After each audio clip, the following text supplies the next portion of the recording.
दोस्तों 8वें वेतन आयोग का जो है सरकार ने हरी झंडी दे दी है।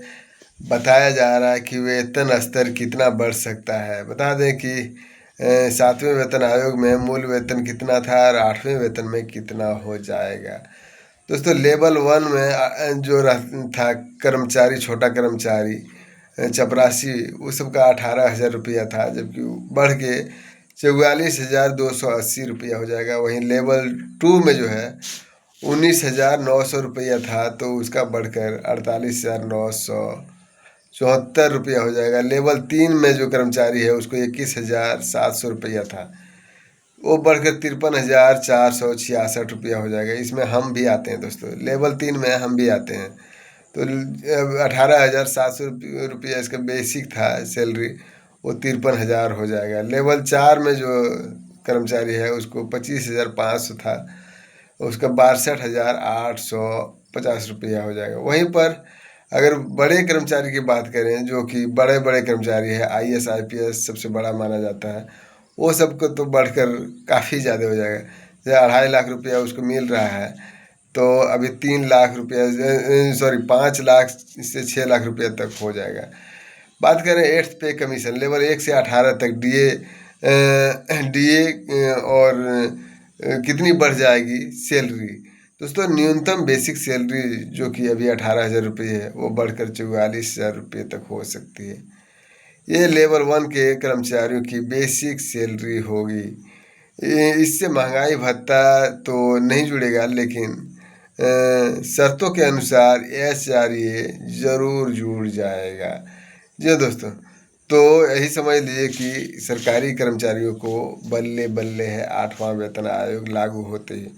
8वें वेतन आयोग को लेकर ये बात तो साफ हो गया है कि इसे पूरी तरह लागू होने में वर्ष 2028 का इंतज़ार करना पड़ सकता है। लेकिन ऐसा नहीं है कि लाखों कर्मचारियों को इसका फ़ायदा साल 2028 से ही मिलेगा, बल्कि 8वें वेतन आयोग का फ़ायदा 50 लाख से ज़्यादा केंद्रीय कर्मचारियों और 65 लाख पेंशनर को मिल सकता है। खबरों के मुताबिक 8वें वेतन आयोग 1 जनवरी 2026 से ही लागू माना जाएगा और इसी तारीख से कर्मचारियों को नए कैलकुलेशन के हिसाब से सैलरी दी जाएगी। जी हाँ दोस्तों, दरअसल इसी साल जनवरी में मोदी कैबिनेट ने 8वें वेतन आयोग को मंजूरी दे दी थी, लेकिन इसका आधिकारिक नोटिफिकेशन नहीं आया और न ही आयोग का गठन हुआ है। हालांकि अब हो चुका है। बावजूद इसके बताया जाता है कि भले ही ये लागू बाद में हो, लेकिन सैलरी जो है जनवरी 2026 से ही लागू हो जाएगा।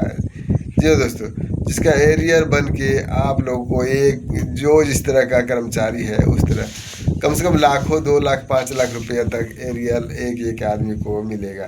फिटमेन फैक्टर का फार्मूला की बात करें तो किसी भी वेतन आयोग में सैलरी कैलकुलेटर के लिए फिटमेन फैक्टर बहुत मायने रखता है।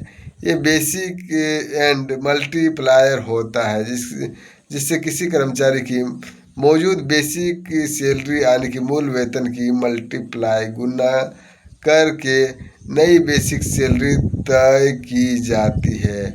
6ठे वेतन आयोग में न्यूनतम सैलरी 7,000 रुपया था और 8वें वेतन आयोग में फिटमेन फैक्टर 2.57 था। इस फार्मूले के तहत न्यूनतम वेतन जो है 7,000 रुपये से बढ़कर सीधे 18,000 रुपया हो गया था।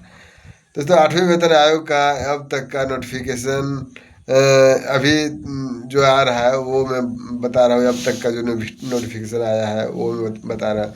कुछ रिपोर्ट्स में फिटमेन फैक्टर जो है 1.92 बता रहा है, तो कुछ ने 2.86 तक का चर्चा हो रहा है।